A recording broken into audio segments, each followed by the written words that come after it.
Waste Bengal बहुत बड़ा एक प्रोग्रेसिव स्टेट था।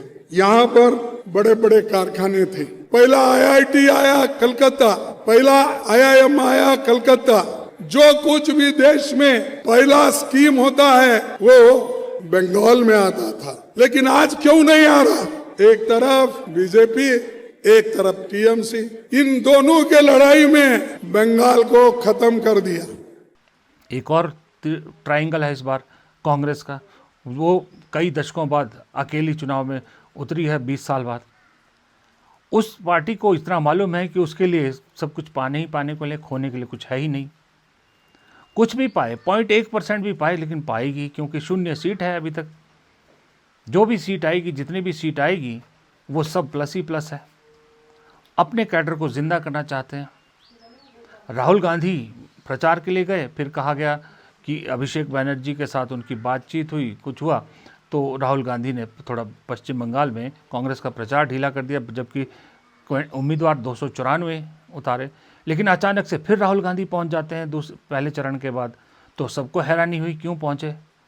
तब पता लगा, कांग्रेस के जो लोग कह रहे हैं कि भाई कांग्रेस का सर्वे तो ये बता रहा है कि ममता जी तो अब टाटा बाय बाय हो रही हैं। अब ममता जी का टाटा बाय होने का टाइम आ गया है, तो फिर जाहिर सी बात है कांग्रेस के लिए बेहतरीन मौका है कि अपना जो खोया हुआ मुस्लिम वोट है वो कहीं और इधर उधर छिटक जाए, उन्हें वापस बुलाया जाए। और उसके लिए बेहद ज़रूरी है कि कांग्रेस मजबूत दिखे वहाँ पर, कहीं उनके में ये मैसेज ना जाए कि कांग्रेस ने तो सिर्फ फॉर्मेलिटी के लिए उम्मीदवार खड़े किए थे। इसलिए तुरंत भागे भागे राहुल गांधी पहुँच गए पश्चिम बंगाल। अब अगर ये बात सच हुई और इसका फ़ायदा कांग्रेस को हुआ, तो कांग्रेस के लिए तो 2029 के लिए बहुत सारी चीज़ों की जो है वो क्या कहते हैं उसको शुभ संकेत मिल जाएंगे।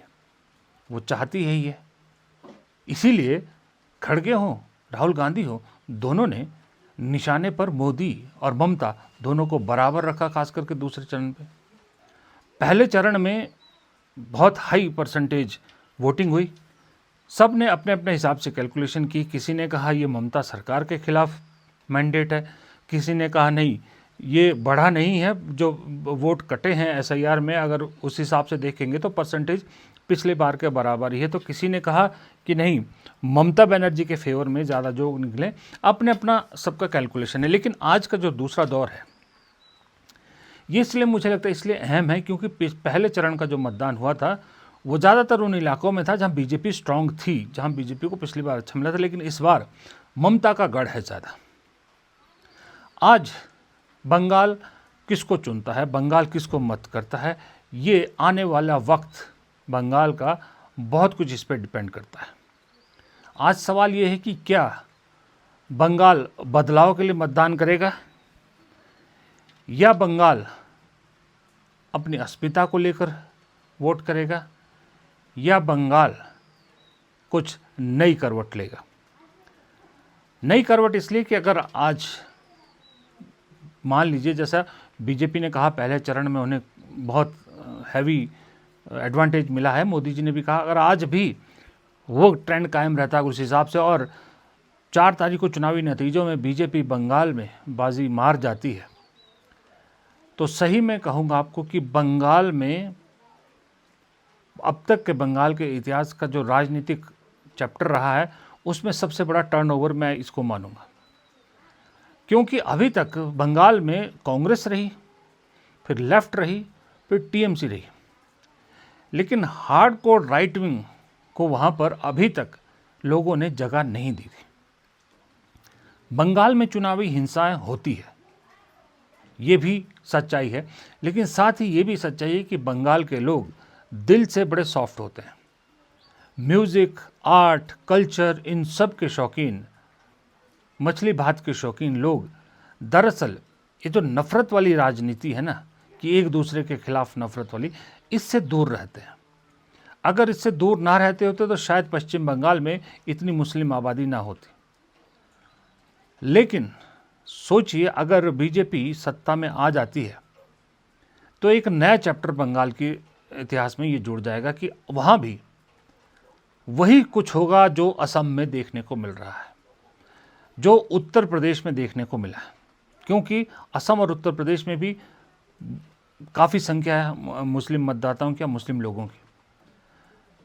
तो बंगाल ने जो अब तक नहीं देखा वो देखेगा। असम 10 साल से देखता आ रहा है, यूपी कई सालों से देखता आ रहा है। बंगाल की जो पूरी एक कैरेक्टर है, जो बंगाल का चरित्र है, वो पूरा बदलता नजर आएगा। लेकिन अगर बंगाल ममता को ही चुनता है, ममता को वोट देता है, तो भी बंगाल एक इतिहास क्रिएट करेगा।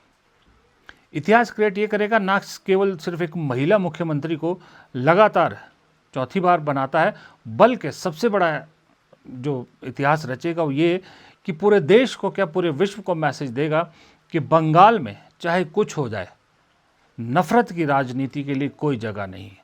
जो नफरत फैलाकर लोगों को बांटकर अपनी राजनीतिक रोटियां सेकना चाहता है, उसके लिए कोई जगह नहीं है। तो ये भी अपने आप में एक बहुत बड़ी उपलब्धि बंगाल की होगी। और तीसरी तरफ अगर पॉलिटिकल उससे देखा जाए तो ममता बनर्जी को भी मालूम है कि अभी अरविंद केजरीवाल निपट रहे हैं। अरविंद केजरीवाल से दिल्ली छीना तो पंजाब पहुंच गए उम्मीद में, पंजाब भी अब जाता नज़र आ रहा है, तो अब अरविंद केजरीवाल छटपटा रहे हैं। लेकिन ममता के पास तो पंजाब जैसा कोई दूसरा राज्य भी नहीं है। अगर पश्चिम बंगाल गया तो ममता की राजनीति भी कहा जा रहा है कि एक तरह से थम जाएगी, ममता की राजनीति पे फुल स्टॉप लग जाएगा। अगर टीएमसी आगे बढ़ेगी भी तो फिर अभिषेक बनर्जी के हाथों बढ़ेगी। ममता का दौर तो एटलीस्ट खत्म हो जाएगा, अभी नहीं तो 1-2 साल में हो जाएगा। तो ममता के लिए बहुत महत्वपूर्ण है उस हिसाब से। बीजेपी के लिए इसलिए महत्वपूर्ण है कि पिछली बार भी पूरा जोर लगाया मोदी शाह की जोड़ी ने, फिर भी नाकामी मिली। फिर भी चली, बीजेपी ने कहा कि कुछ कमियां रह गई थी, उनको सुधारा जाएगा। लेकिन इस बार पिछली बार से डबल जोर लगाया गया। पिछली बार अपने पार्टी संगठन के लेवल पे जोर लगाया गया था, इस बार संगठन, पार्टी, नेता, इसके साथ साथ सिस्टम को जो इस्तेमाल किया जा रहा है वो अपने आप में अकल्पनीय है। अब इतना सब कुछ होने के बाद भी अगर बीजेपी नहीं जीत पाती है तो ना सिर्फ ममता बनर्जी का कद बढ़ेगा, बल्कि ममता बनर्जी के ज़रिए एक संदेश पूरे विपक्ष को और पूरे देश को जाएगा कि ये जो मोदी शाह की जोड़ी है, या जो अभेद्य ये किला जिसको कहा जाता है बीजेपी का, इसको ढाया जा सकता है। बस आप में दम होना चाहिए, आप में जिगरा होना चाहिए, मुश्किल नहीं है। तो ये संदेश बहुत बड़ा जाता है। तीसरी तरफ अब सवाल ये उठता है कि बंगाल से जो भी निकलेगा, चाहे वो बीजेपी के लिए अच्छा निकले, चाहे वो ममता के लिए अच्छा निकले, एक बात तो तय है कि तीसरी जो पार्टी कांग्रेस है उसके लिए अच्छा ही अच्छा निकलेगा, ये भी तय है। और दूसरी एक बात और तय है कि ममता अगर कामयाब हो जाती हैं तो कांग्रेस की सिरदर्द बढ़ेगी, खास करके इंडिया गठबंधन को लेकर।